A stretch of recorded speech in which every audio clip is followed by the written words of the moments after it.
Hi, welcome to valuationpodcast.com, a podcast and video series about all things related to business and valuation. My name is Melissa Gragg, and I provide online divorce, mediation, and valuation services in St. Louis, Missouri. We're speaking today with T.H. Irwin and Jessica Klingbaum, the exEXPERTS, about advice and resources for divorcing couples.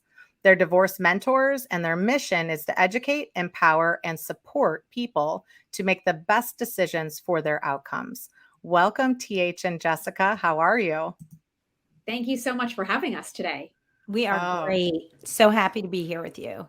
This is amazing. So I was actually on your podcast talking about divorce and other types of issues. And you have some resources and have been working with couples for quite a long time. And so I wanted to bring you on the show because I think one of the things people always have questions about finances. But at the beginning, they kind of have more questions about what is this process? Like, how do I do it? Is it right for me? Is divorce my option? Like, am I just upset or things like that? But I think that one of the things is to first tell us about your experience and how that experience got you to start exEXPERTS. So TH and I met probably close to 30 years ago. Was it that long ago? Yeah. When we were both in college, even though we didn't go to the same college, because my college boyfriend, who turned out to be my first husband, was TH's best friend from high school. So she had come to our campus. She had another friend at that school as well. She came up to school and for Halloween weekend, and I had heard all about her. He had been talking about his best friend TH, his best friend TH. So she walks into the party that we're at, and I go running over to her. I'm like so excited to meet her, and I'm like, "Oh my God, you're TH!" And she just kind of looks at me and she's like, "Where's Darren?" And I go over to him afterwards, and I'm like, "That's your best friend? She's a bitch." She was okay. So 3 sides to every story. Off-putting. I never heard about her before. If you guys don't see Jessica or know what she looks like, she's like this big, and I have one finger up. And so this little thing with huge energy is in my face.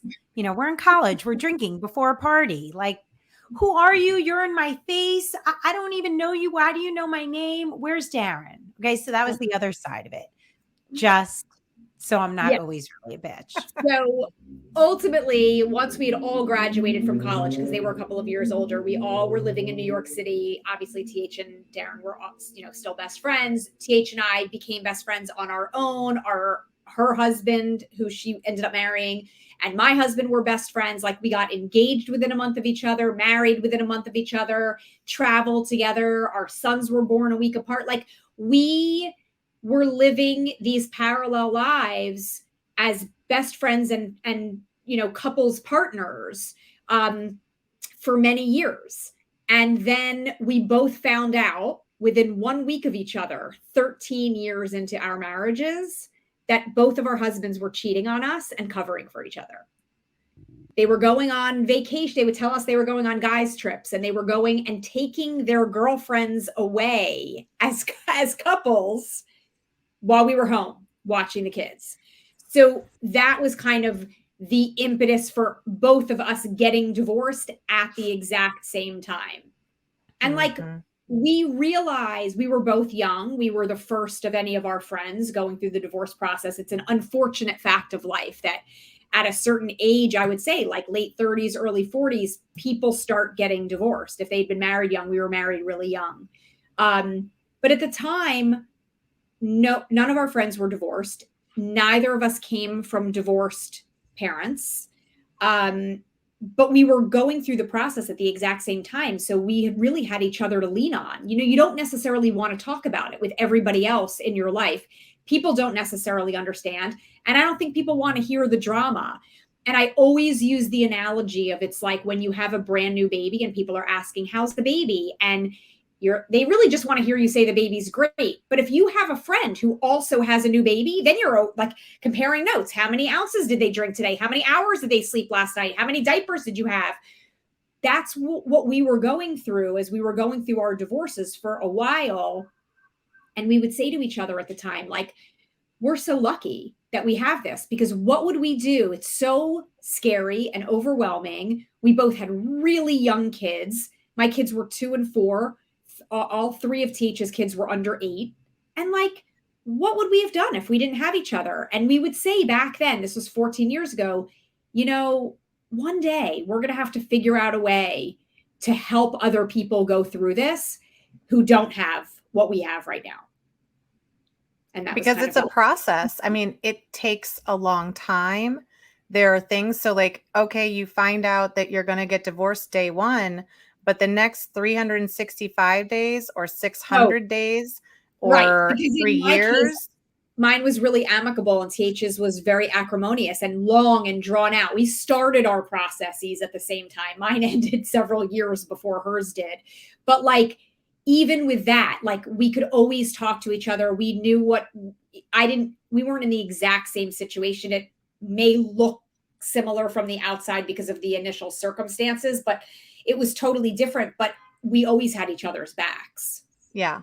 But in general, the people around you probably were like, are you still talking about this? Are you, we're still talking about this. And yet it is relevant every day in your life. Right. Like TH, you had a longer situation. Like, yeah. Tell us a little bit about that. It was hard. And I did have a lot of support. And you also find out who your real friends are. I had a lot of support from strangers, but it was hard to know if they were my friend or they just wanted the gossip because it was gossip worthy, honestly. So it was hard. My dad was there with me every day. Thank God for that. And Jessica, like we covered each other. What are we doing our first New Year's Eve? What are we doing Thanksgiving? Let's arrange our parenting time because we know the guys are going to want the kids together so that we have the kids together. So we're always covered for things that you might not think about, but are really big. Your first Thanksgiving. Holy crap. Right. What am I going to do? How am I going to overcompensate for my kids because their dad's not here? I mean, so it's a lot. So what's really great about our friendship is that we're really good listeners for each other. And for anybody out there, if you have a friend who's going through a divorce, don't say a word. Just don't not bring it up. But don't not bring it up. But if your friend is looking for a place to go to talk, just listen. Right. Don't offer an opinion. Certainly don't say what a jerk he is or she is, because we obviously know that. But we just want to be heard. And Jessica and I created a safe space for one another to be heard regardless of what it was. And, the length of it all. I mean, even though mine took 4 years, 3 judges, a mediator, every expert in the book, I was dragged through the court system because I was married to a narcissist. And for anybody who is married to a narcissist, you should check out exEXPERTS because we get it. And I now handle business with him. But anyway, so we had each other through the process. And I also had a really great therapist who helped me start to unravel everything that was being done. So it was a lot of moving parts. I was thrilled to be out of my divorce. When I found out about the affair, that's what set me free. I told her she saved my life that day. Jessica was not. Jessica hadn't grieved yet. I grieved years ago. I was ready to run for the border. But I had 3 kids under 8. Right. What's going on? What do you mean, new house? What's happening? Who is he? And where is he? And what is he supposed to be doing here? Like, managing that was really a struggle because I wanted to be free and sing and dance and rejoice. And I had 3 kids with like panic attacks and I don't want to go, or I had a bad time, or what do I do about this? It's really hard to be in that situation. So long and short, we had each other. Well, and I think that, what resonates with me, with both of you, is that you had 2 completely different experiences. And you also had, like TH's, you would be like, oh, that's so long. You were probably unhappy. And that's not true. And Jessica, it was so short. You should be happy, but that's not true. But I think if we dial it back a little bit, what a lot of people are at this point where they're like, I'm not happy. You know, the pandemic has kind of made us all realize, you know, mental health is important and we're making decisions that are good for us, right? But but people out there are like, yeah, but I'm still in this zone of like, I don't know what to do. Like, I don't even know how to make the first move. How did maybe you guys throughout this podcast can kind of help our audience relate to the stages of this beginning process? So how did you first know that your marriage wasn't working, and how long was it that you still continued even when you knew something was kind of not right? So we just had a conversation with one of our experts, and it was just a great thought. If you can't sit down and have a conversation with your spouse or your partner about what's troubling you and how you're feeling, and to kind of measure if they're feeling the same way. If I can't say, let's sit down and talk about our relationship right now, then you That's pretty much probably have your answer. And I can tell you that I could not do that. We did not communicate. We never fought, but my kids thought we fought all the time because we didn't speak. So Mm, silence is also, in a kid's mind, a fight. mm, We didn't yell. And when the yelling happened, it was like epic, but it was rare. So mine unraveled because of childhood. And there are so many stories like that.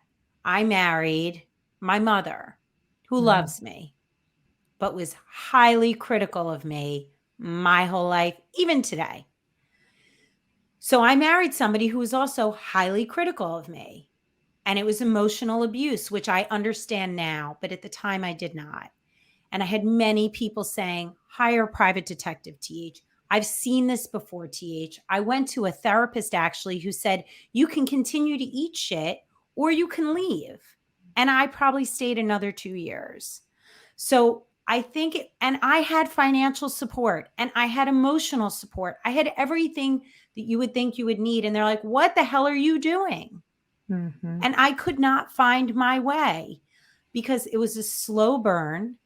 And I was a shell of who I am today and who I was before. It was a slow burn. mhm, And I just could not find the strength, but I felt it in my gut. I was so unhappy. So I think the minute your gut starts not feeling good or situations start not feeling good, that's your first sign. And if you can't have a conversation, an adult conversation with your spouse about anything, but certainly about your relationship, then I think both of those things are very telling. mhm, I would agree with that. I think that I've been married twice, divorced twice. I think that um, it wasn't as devastated as I was the first time. I feel like TH and I have had this conversation a lot. We both had our reasons to believe that shit was happening in our marriage, but it wasn't thrown in our face until it was thrown in our face. And before it was thrown in our face, we were just trying to not look at it, you know. And we again we had both had really small kids, we both had big jobs. Like, I think that sometimes you don't have the strength because you're not ready until you're ready. And fortunately for both of us, when it was thrown in our face, we were both ready. So mhm, both of us had, you know, things that weren't going well in retrospect, but like for whatever reason, we weren't ready until that day that we each got our own independent calls. And and it wasn't hard for me, despite how upset I was. It was not hard for me to be like, I'm out.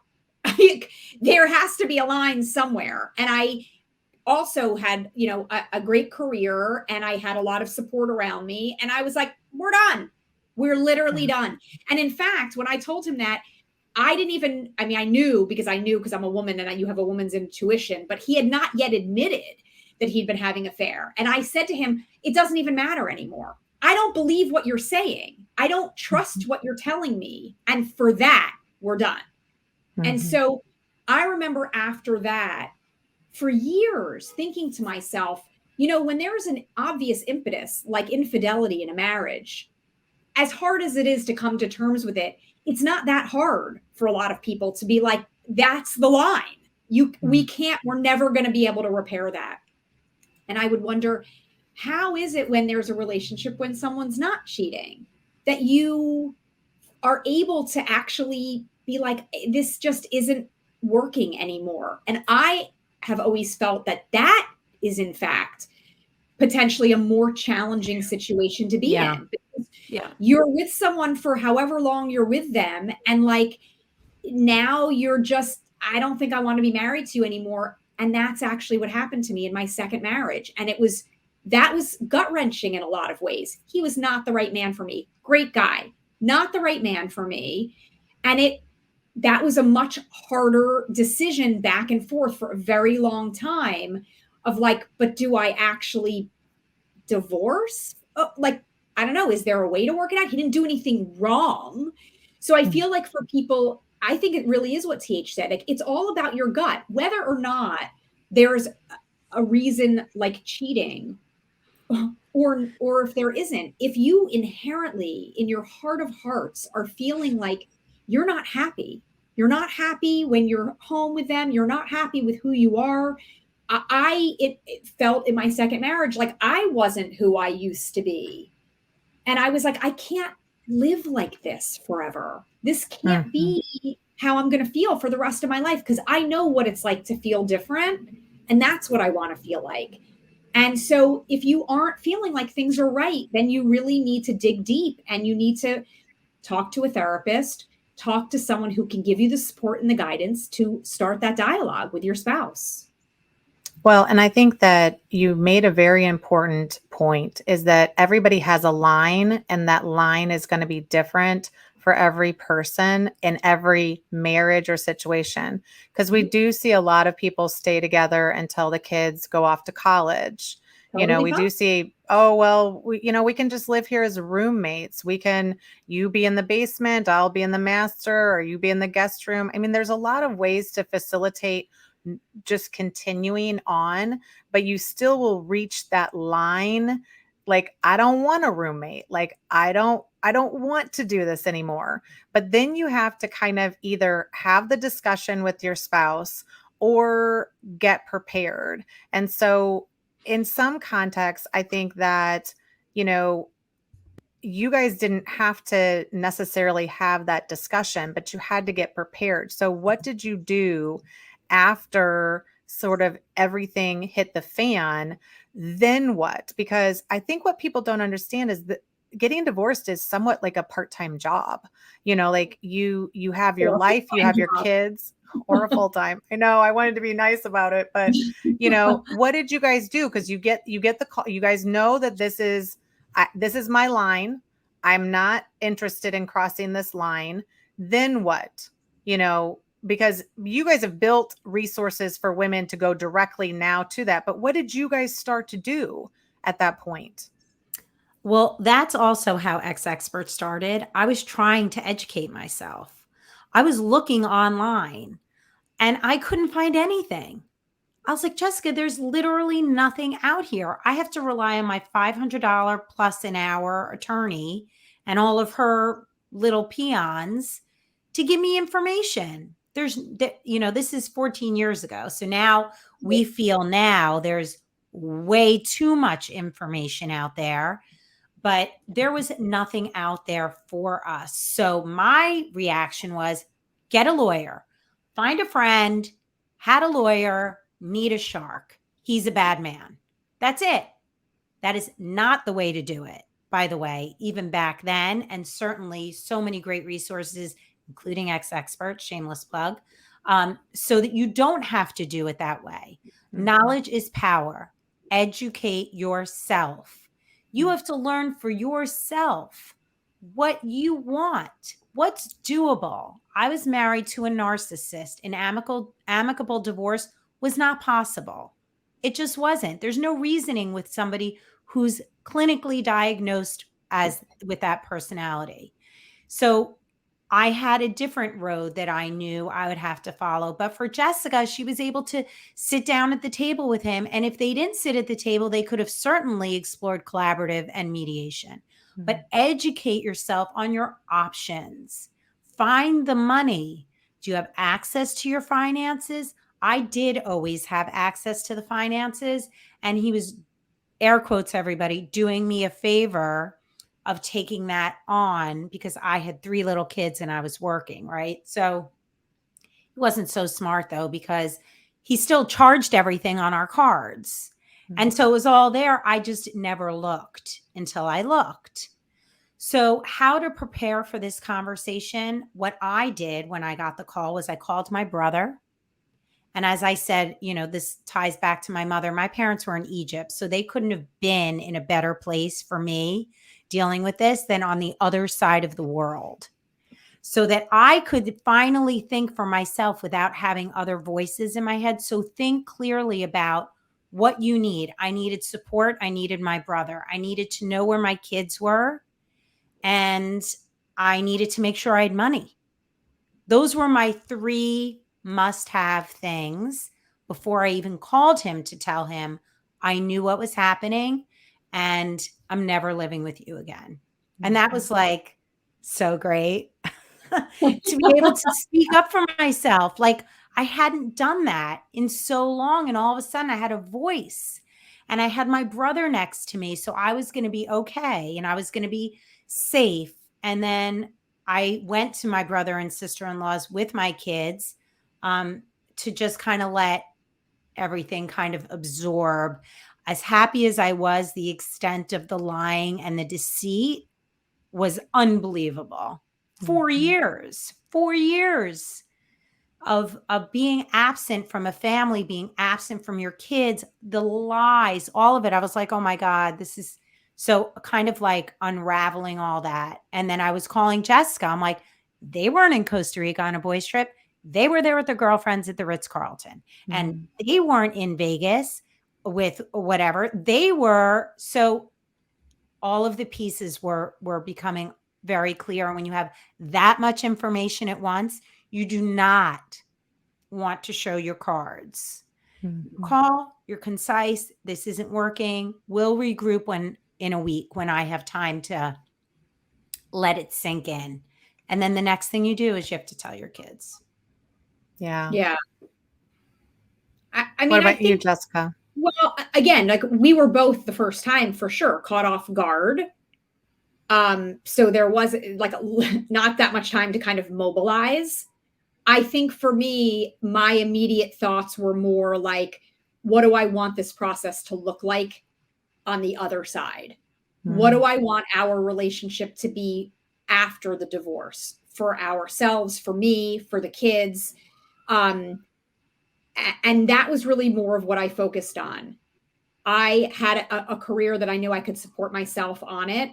I don't know whether or not I definitely left money on the table, but I kind of knew that for me, in order to have the relationship that we have today, I did not want to go down the road of forensic accountants and things like that. I just wanted to be done. I'll take my stuff, you take your stuff, and it can be over. And it was more figuring out like the custody of the kids and things like that, which also really wasn't that challenging. We both live in New York City. We were both staying in the city. For me, it was more, I mean, I had gotten my phone call on a Thursday night. I had a job that I was working at on Friday. I was starting a brand new job on Monday, the biggest job of my career to date at that time, like running my own show at a national network. And I really had to focus on work. And I think for me, it was a blessing in disguise because I laid in bed and cried for 48 hours that whole weekend. And I got up Monday morning and I started my new job, and I couldn't talk about it with anyone there because I was afraid that if anyone knew what was happening, they'd think that I wasn't up for the task. And I was completely focused on what I was doing at work all of the hours of the day. And I think that was kind of how it sort of all sank in for me. Like, I didn't have a lot of time to prepare. I was just like, what do I want to do with all of this? And we did deal with it ourselves. And it took a long time, not like TH's, but it wasn't like we were in a rush.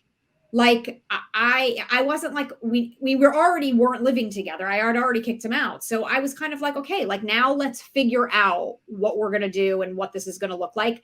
I would say to anybody who's in a situation unlike ours, whether they know their spouse is having an affair and they know they want out, or whether they're just feeling unhappy and they're thinking that a divorce is ultimately what they're going to have to do, I think the steps to preparation are: make sure you do have access to all of your financials. Make sure you have passwords to all of the accounts. Make sure you know where all of the accounts are. Make sure you know how much is left on your mortgage or how much you're paying every month in rent. Where is the money coming from? Have your accountant's information. You just have to know, you have to have all of your ducks in a row, because unfortunately, TH and I hear far too often of people having reactionary conversations with their spouses about the fact that they're not happy and they're getting divorced. And now they're like, oh, but by the way, can I get the password to the checking account? And it's like, fuck that.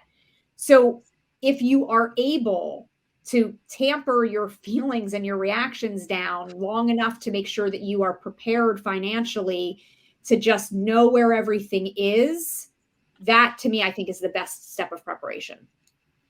Well, and I will say, there's a lot of information that is usually in your own house, in your files, in your records and things like that, that are kind of kept there, that, if you make drastic decisions at the beginning, you may not have access to those types of, like I've Correct. seen really narcissistic spouses react and behave almost, like we sometimes call it scorched earth. And so it's sort of like, I will burn this to the ground before I let you have any of it. Yes. If that means paying attorneys or preventing you from having it.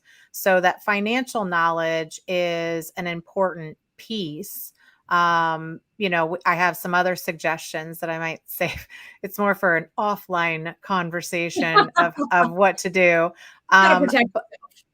You got to protect yourself, and you have to know where you're vulnerable and to make sure. So you kind of have to turn off that emotional brain and say, okay, I'm going to be okay. My kids are going to be okay. But like, do I have access to money to fight this or to survive for the next 60, 90, 100 days till we figure out even things, right?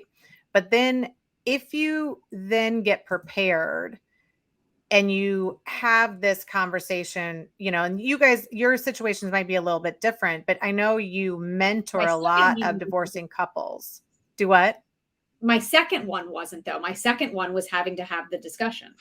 Yeah. And I think you're right. That discussion is harder when you don't hate the person and you maybe have but you also don't love the person anymore. So talk to us about how you guys recommend people have discussions with their spouse, or how you did it.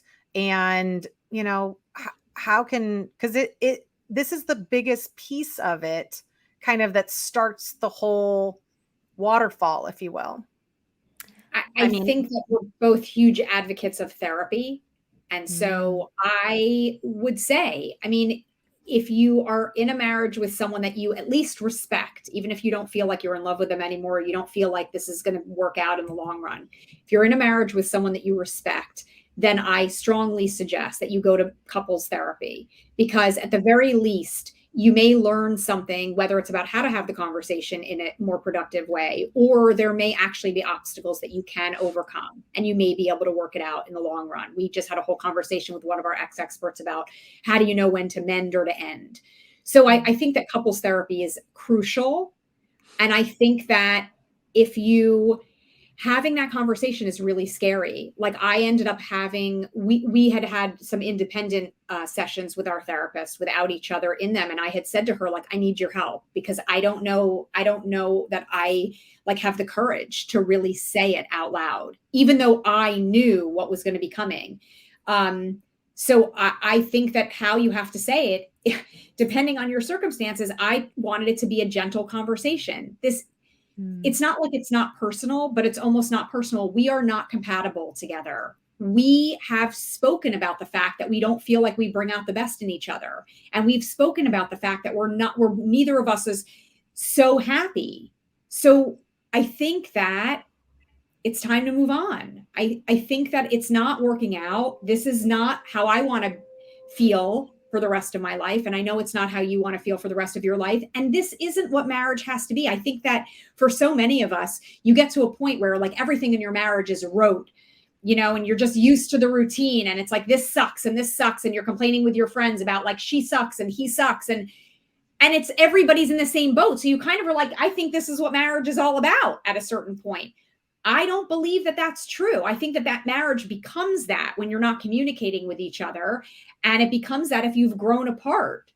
But if you really, I just couldn't picture, you have to sit down and think like, can I picture my life for the next 40 years every day like this? And I think that conversation has to be very delicate. And I think you have to be really sensitive to the words that you use and the way that you phrase things, especially if you think you want to try to proceed with some kind of an amicable divorce, whether you think you want to mediate, if you think you want to have a collaborative divorce, you have to be really conscious of the way that you broach that conversation. I did it in the therapist's office with the three of us. I felt like that was a safe space and that we would both feel more free to be able to express ourselves.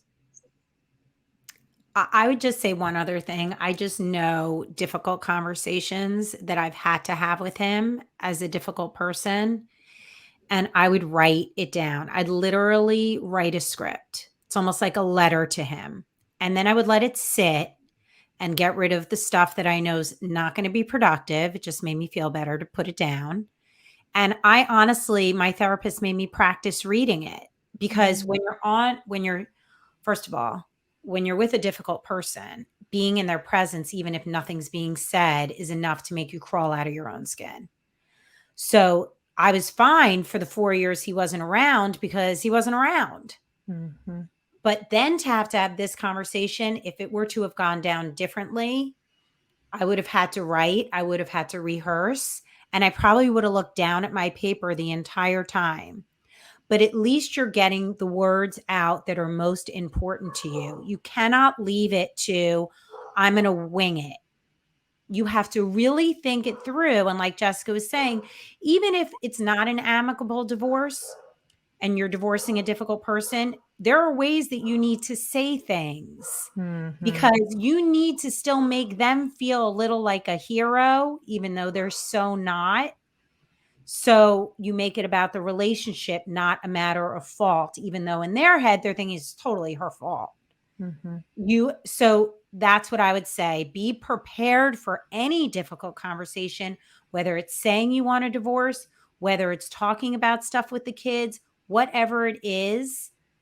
The hardest thing is to do it in person. So if you can do it with a therapist or you can do it with your brother there or whatever, the dog, like support animals are good at this time. Yeah. Prepare yourself. It's really hard. It's really hard. I love both of those. And I think that they give very good perspectives. Even in most towns, I do a lot of divorce, obviously, but we even have therapists and around the country, you even have therapists that are not just couples therapists to keep you together, but they actually are kind of therapists to help you through the divorcing process, even with you, if you have kids. We have some specialists in town that are really, they're not really there to keep you together and they're not there to take you apart. They're there to say, okay, if this is the process you're going to go about, let us support you individually and as a couple. And these are volatile. One thing that I know from doing a lot of mediation is that people will not react like crazy, lose their shit if there's an audience. Right. Now, if it's just you two and you have a propensity to everything escalates, you're not going to be in a safe, like you said, a safe space, a safe protected space. But having that audience at least allows that conversation to happen initially that maybe won't have a lot of hurt come out and venom, if you will, in that space. So those were amazing. And with yours, with TH, with saying you do have to practice with a narcissist, because a narcissist is going to find every hole in your theory, in your position, in what you say, and they're going to drill it home to you. And so you really do have to have it, like, this is how I feel, regardless of your gaslighting, regardless of if you say that this Well, is you would not never how I say feel. that. Huh? You would never say regardless of your gaslighting. Right. Regardless of you being a complete blah, blah, blah. No, you would never say that. But I will say also one other thing I want to say, addressing what we were saying before. If your safety is at all compromised, or the safety of your kids are at all compromised, there's no conversation. You go to a shelter, you go to the police, you go to a family, you go somewhere safe, and you get out, and there's no anything else. So I just want to make sure that we address that part of it. The other thing is venom will be spewed. It will be. Like, I didn't know when, like, maybe it was the fifth time he told me that this was actually all my fault, that I just like the alien came out from my innards and just like blew up in the room. And I'd never even yelled like that before. I was like, I don't know what's happening to me. I'm like a super villain right now, and I'm going to come and eat your head. Like, but that's what I did. And it felt great after. So not every conversation is going to be, like planned and everything. And it's okay to spew venom, but just make sure you're like outside and not at your spouse's house, and he or she is not inside of your house. Like, pick a neutral space where you can both kind of go to your own corners. Like, you're not stuck with them. And I think that one of the bigger takeaways is that, if these situations happen and you are caught off guard, you do need to take some time to step back and identify your options and identify your safety needs, identify your financial needs, and that reacting sometimes is going to cut off your capability to assess those pieces. Because now somebody's throwing your stuff out of the door, pushing you out. I mean, you don't have any control at that point. At the beginning, you have control over the information because you haven't had that conversation yet. Right. Now, and I think that is helpful. I think a couple of the other things that we've kind of talked about throughout this, but in making all of these mistakes that you probably made, having it be the first time that you ever got divorced and you didn't really know how to do it anyway, what were some of the biggest lessons that you look back and say, that was important for me to understand through this process? Not like silver lining, but it can be silver linings, but just things that you would maybe have learned from this process. You want to go, Jessica? Sure. I mean, we talk about these things all the time. What I wish I knew. I will say, it's sad that I had to get divorced twice, but I'm glad that I had the inner strength and courage to know that that wasn't the life that I wanted to lead with those people for different reasons, and that I was capable of moving forward in a positive way, which is really important for me and my personality and how I live my life. I don't know that I would have done much differently, because I feel like sometimes I think, okay, yes, I left money on the table. It'd be really nice if I had X, Y, or Z. But at the same time, I kind of feel like, but that would have made the divorces themselves very different. And I wouldn't have the relationships that I have today. And to me, the relationships were more valuable than like a little bit of extra money in the end. So leaving both marriages and not taking anything, I don't know. I don't know that I would do that differently today. I did the exact same thing the second time that I did the first time. I didn't take anything, and I was just like, you do you and I'll do me, and we'll at least be able to stay friends. So I think that what I learned from my first one was really kind of what I did in my second one, which I am glad about. For me, I think it worked for me. I think that Teach has different lessons because her process was totally different.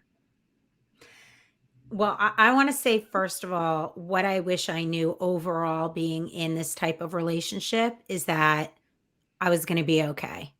You're going to be okay, and your kids are going to be okay. I don't know what okay looks like, but you're going to be there. And I wish I had trusted my gut because it was literally making me sick. And we speak to many experts and many people who have been through divorce who literally have created illnesses for themselves because of the angst of this type of a marriage and relationship, emotional abuse, financial abuse, all of it or some of it or none of it. Keeping stuff locked inside, you only hurt yourself. You're not hurting your spouse, and you're also indirectly hurting your kids because you just can't be your best self. So I would say that for sure. You are going to be okay. Um, as far as the process, because I did have I it's like, when you're the only one building a house in the street, everybody's working at your house, right? Everybody's building your house. Oh, I can't get the plumber for 2 months. Yeah, because they're at your house. That was my divorce. Everybody was at my divorce. I knew everybody. I was whatever. Not a great place to be. And when you are divorcing a difficult person, a narcissist in particular, doesn't really matter what you want in your divorce. Doesn't matter that I wanted to go mediate. It doesn't really matter anything I said. I was dragged along like a puppy dog on a leash. It didn't really matter. What would have been good, which we've learned through our Divorce Etc. podcast interviews with people, is I hired a bulldog. He hired a bulldog, and he wasn't negotiable. I basically had 3 people against me, not one. I also would have challenged my lawyer more. I trusted her, but both my dad and I were like, is this really necessary? Yes, it's necessary. Okay. All right, it's necessary. Okay, okay. Meanwhile, you could fire your lawyer. It's a pain in the ass. You have to start all over again. But if you are not resonating well with your lawyer, move on. It's your life, your money, your choices. In the end, my actual settlement was good. In terms of money and support and everything, which I did take happily and willingly and not shamefully at all. I was not insinuating there's anything shameful with anyone. No, I know you aren't. I know you aren't, but I just want all the rest of us to know, like, it's okay. Yes, it's more than okay. Child support and alimony and all the things that you're entitled to. And if circumstances are such that you don't need it and that's not going to work for your negotiation, totally fine. I just want them to know it's also fine to take it. But I would have created a settlement agreement early on. I wouldn't have taken him filing for divorce as a reason to end a meeting when all the lawyers are there. She goes, he filed, meeting's over. And we left. We're like, oh my God, he filed? How could he file? He's the bad guy. I should have filed. And that's what I got caught up in, instead of saying, we're all here. Let's hash out what we can hash out. I deposed like 15 people. You know how much money that is in lawyers' fees? And if I had to hire Melissa, and anybody, all these experts, like Melissa would have been part of my arsenal. Right. And those are the situations that I knew didn't feel right. And I was like, all right, well, the lawyer said so. Okay, but what do you say? Your voice matters. You need to be represented in the way that works for you. So in the end, it worked for me, for the agreement, for my kids' stability, for my kids' future. But the angst didn't have to be magnified to the level that it was. There would still be angst, but not at that level. Yeah. And I think we talk a lot about that on our end, about negotiation strategies and, at what pivot points. But, you are talking about litigation, and you are talking a lot of times we're defaulting to the attorneys and like, well, this process, but they have been in this process and they fight to the death until the day. And it doesn't always resonate with the person. And then it also changes. Like, there are times in a divorce where you may not be able to talk. And then there are times of opportunity when you can talk, and the attorneys or somebody could prevent that. So you do have to kind of advocate for yourself, even in the process. And I think that's hard, which means maybe getting a part of your team is on the outside. And whether that be a therapist or Absolutely. another divorce professional or somebody that's like, that doesn't, like, what you're saying doesn't make a lot of sense. Yeah. And I think that that's very helpful. Now, based on some of these lessons, you know, you basically created this website and these resources. And was that just the impetus? Like, we went through this and we had to create our own way, and I don't want other people to do it? Or was it even like you felt called, like what?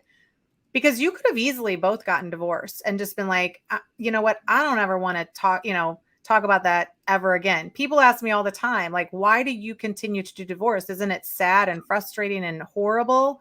And I was like, yeah, it is horrible, but fundamentally, we should have a choice. Like, we were told a long time ago that we marry one person and we have to do it for the rest of our lives.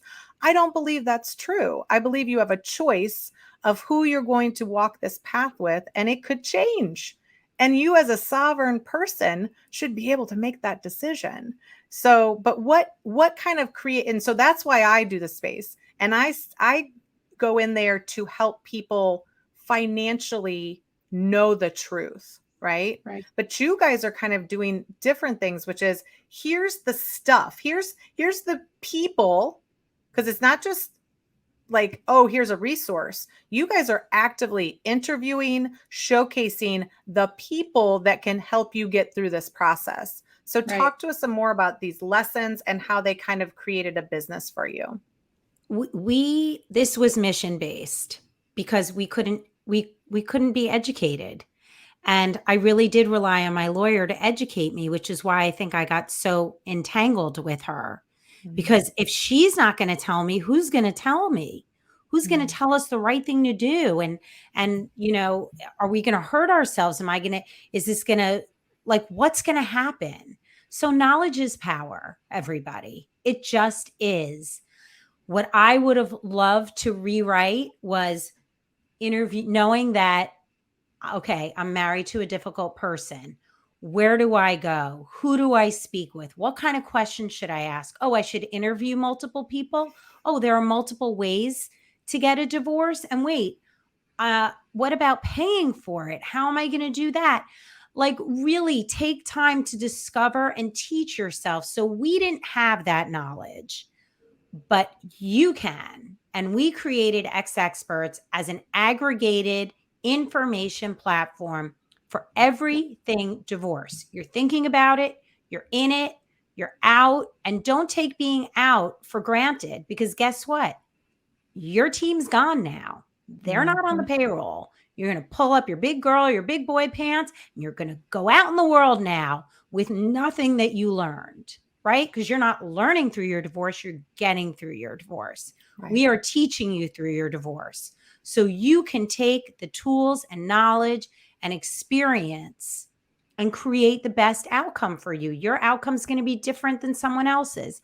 I am in a serious relationship now, and I didn't plan. I wasn't like coming out of my divorce being like, I really need to find a serious relationship. But because of my knowledge and growth and support with friendship and all of that, and becoming financially savvy, you become one with yourself. And then people appear in your life, whether it's a partner or a new best friend or business opportunity. So Jessica, really, the two of us like really have been walking along this journey together in different shoes, but still together. Mm-hmm. And as different as our, thoughts are on some things and our personal experiences are, the feelings are what unite us. So regardless of you being a man or a woman, or no matter how you identify, we get the feelings. Mm-hmm. And you're not alone, and you don't need to be fixed. There's nothing wrong with you. You are not crazy. Those are all the myths that we want to bust. Divorce is not a shameful thing. Let's normalize it. Let's talk about it. So we created this platform with a bunch of amazing hired professionals like Melissa. in law, in finance, in dating, in styling, in nutrition, in kids, in therapy, you name it. And if we don't have it, we'll get it. So that you can come to exEXPERTS first and say, okay, where do I begin? Oh, I didn't know this. I didn't know that. You don't have to go to a million websites. We have it all. And we've given you access to these exceptional people all across the world to teach you. So you can go into a lawyer and say, these are my questions for you. Okay. And take on that position of power and confidence that everybody can do. So that's the purpose. I also just want to add, I feel like it's important for people to know we're not advocating for divorce at all. All we're saying is that if that's the road you're going down, it's better to have the information that you need. And you don't know what you don't know because you haven't been through it before in most cases. But we know because we have been through it before. And we can give you the questions that you should ask a lawyer. How do you know if it's the right lawyer for you? Here's how. Ask them these questions. How do I know if I need a forensic accountant? Here's how. Listen to this episode of the Divorce Etc. podcast. How am I going to be able to co-parent with my ex? Here's how. Like, we know those things because we're so far ahead of it. And with all the things that we didn't know back then that we've learned, now we're putting that out on, a silver platter and a one-stop platform with all of the things divided into all the categories that go along with divorce.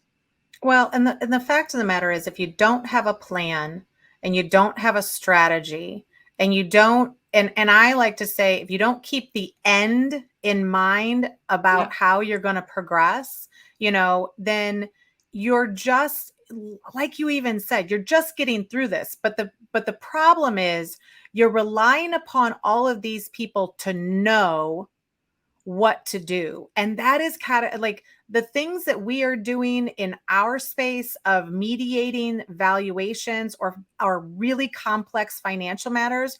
Really, nobody said anybody could do that. Like, oh, how could you do that? And it was like, because it was necessary, because it's needed, because people are tired of spending hundreds of thousands of dollars getting divorced. But you can't just assume that, oh, somebody who has done this for so long has all the answers. You have a unique experience and situation, and you need to find the right players that are for that situation. But if you don't educate yourself, you're just going to be like, well, I guess what they said was right. And what if it's not? What if it is old knowledge? What if they are thinking archaically, because a lot of people they're just like doing the work. Oh, we're going to fight till we get to court. No, there's ways to back that out and to have a more amicable process, but you don't know about it unless you do the research and unless you educate yourself. And so just hoping you hire somebody and they take it from there, you're going to come out, it's going to be more expensive. You're probably not going to get what you want. And you're going to look back at the end and be like, why did I listen to all these people? So and vetting people is a big deal. Like if you sat down and met somebody and they don't resonate with you in some capacity, or it's actually difficult to be around them, you're going to be with these people for a while. I always say, like, the people that you are working with during your divorce, I mean, those are intimate relationships. It's like with your therapist. I mean, these are people that you are spilling your guts to about all of the dirty laundry that you have from your marriage. You have to be comfortable with these people. So we've vetted them for you. That's what exEXPERTS is about. We vetted them for you. We have the information. It's either in the podcast. Well, I shouldn't say either. It's both in the podcast and online on the website. And it's all right there. And we've also started doing events, and we bring 3 exEXPERTS in. We've done ones about what kind of divorce is right for me. How am I going to pay for my divorce, to date or not to date, divorcing a narcissist, family matters, and a men's point of view on divorce, because we want a lot of voices here. But everybody who we feature, we have vetted and we know is an exceptional person for you to learn from. Not everybody is a right match for everybody, but there are lessons to be learned. So as you go through this process, keep your eyes open for good lessons and bad lessons so that you don't repeat them or you'll do it differently next time. There's a lesson in every experience and every relationship that you embark on. So be present, take notes, and you're in charge of your own life. We're just helping you get there. Yeah, absolutely. And I think that, kind of a final thing, and, it's a little bit about advice, but it's also about, any additional conversations that are difficult to have. Like what do you think is the biggest thing that you would do different, or the biggest thing that, in addition to everything that we said, because the advice today really is very helpful for somebody who's just sitting back and been like, I'm unhappy and I think I might want to make a different decision. It doesn't mean that divorce is the option. It means that you need to find happy. And if that means therapist or whatever, fixing the divorce or getting out of it, you should have that. But is there any kind of parting advice that you would have, that somebody's in the process right now and I'm frustrated and I'm just like, I don't know if I made the right decisions. I don't know if I hired the right people. Like, what advice would you give them? I would say two quick things. One is, if you are in the midst of the process and you are actually not sure if the team that you have around you, the lawyer that you've hired, the people that you're working with, if you're not sure if they're the right fit for you, honestly, I think I would suggest getting a divorce coach, which is something that wasn't really around when TH and I were getting divorced. And I think a lot of people might kind of like, haha, divorce coach. But the truth is, that's an outside perspective of someone who has expertise in the area. You can message us and do a private session with us, but like, you have to feel comfortable with all of the people on your team going into a room that you're not in and having a discussion on behalf of you and walking out with a result that you'd be happy with. If you are not feeling comfortable putting your entire life into those people's hands, then you need new people. So I think the first thing is, if you really aren't sure about like the people around you, then maybe get in an outside person that you can consult with, divorce mentors, whatever it is. But the other thing that I would say, honestly, like on a personal level, is everybody's different, but I'm a person who has a lot of trouble asking for help. And I'm a person who I just want to be able to handle things on my own. And both times I found myself really withdrawing from like my close friends, my close, my family, my close circle. And I learned after the first one that during the second one, I really needed to be proactive about maintaining all of my close relationships with all of my women friends, because people will say things to you like, I'm always there for you. But like, you are going to have to make the initiative to make plans and like let people know that you can still go out, that you still want to meet for a cocktail, that you still want to go out for dinner or for lunch. Divorce is a lonely place to be. And if you aren't being proactive in your life about being with the people that you love and that make you happy and bring you joy, then you can find out the process can take a long time. You may find out later, like now those people aren't necessarily around in the way that you would have wanted them to be. So I think, as hard as it may be, like try at least once a week to get together with someone, one of your friends or someone in your family, to like be able to have those moments. Mm-hmm. Well, and a divorce coach, I gotta be honest with you, like 1 hour with me or you or anybody who is in the field of divorce for a long time is going to be worth its weight in gold. Yeah. Because you don't know what you don't know. And if you're listening to your friends and you're like, oh, I got divorced and I got screwed, I got divorced and I got everything, all of those are like storybook romances that have nothing to do with your case, like, and have no impact. Nobody cares what Sally down the street got in your divorce. It has no bearing on your divorce. But a coach or a therapist who is knowledgeable about it, I think, could answer some questions, direct you in the right place. And it is imperative. You cannot allow somebody to drive this process for you. You Right. have to get in the driver's seat. There are circumstances where they will be driving the process for you, and you have Into to the be ground. comfortable that they're the ones doing it into the Right. ground.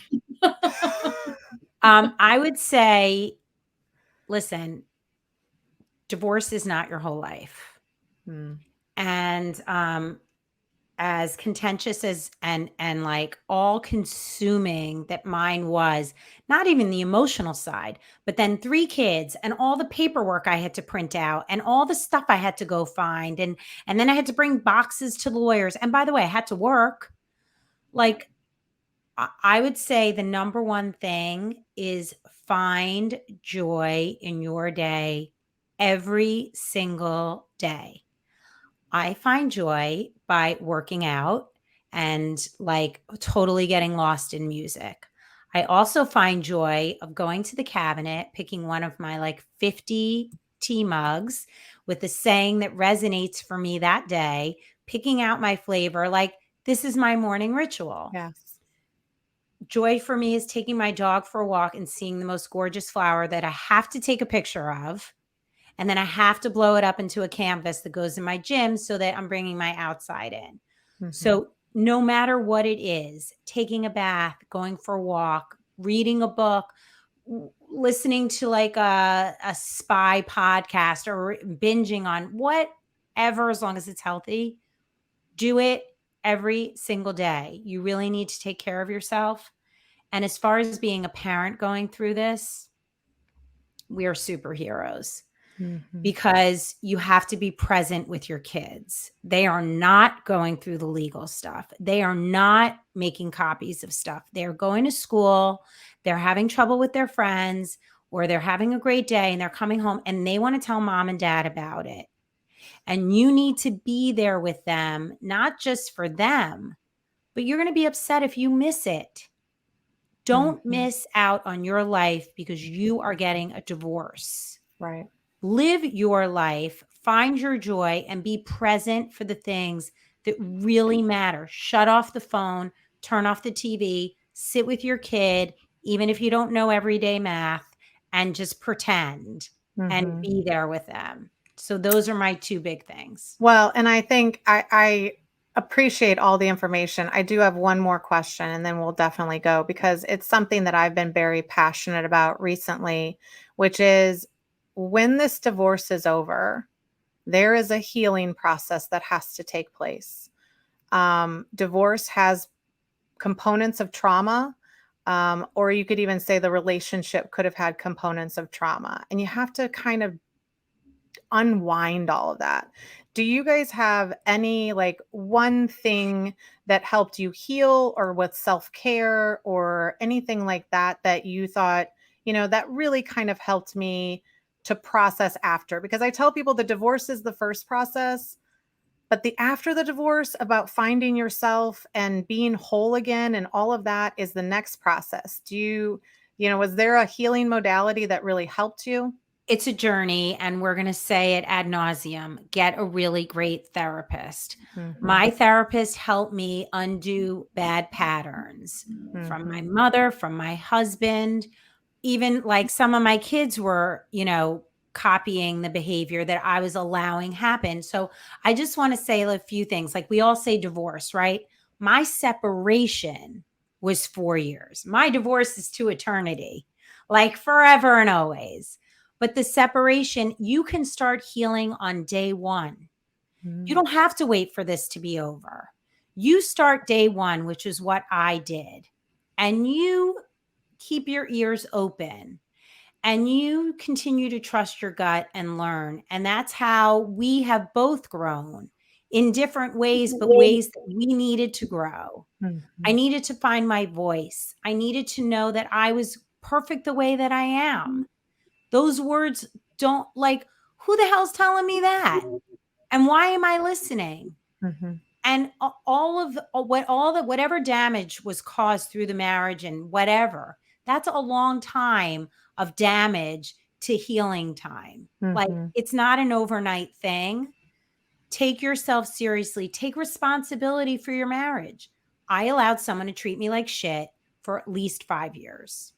That was my responsibility in that marriage. Is he not a good guy for me? No, definitely not a good guy. But I allowed it to happen. I wasn't handcuffed to the house.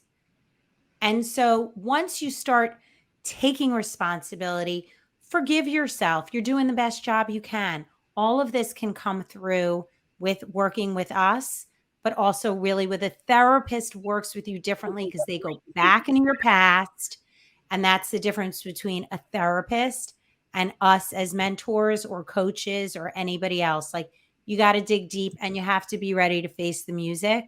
But you will feel so much lighter when you do. Mm-hmm. Mm-hmm. I love Yeah. it. I love it.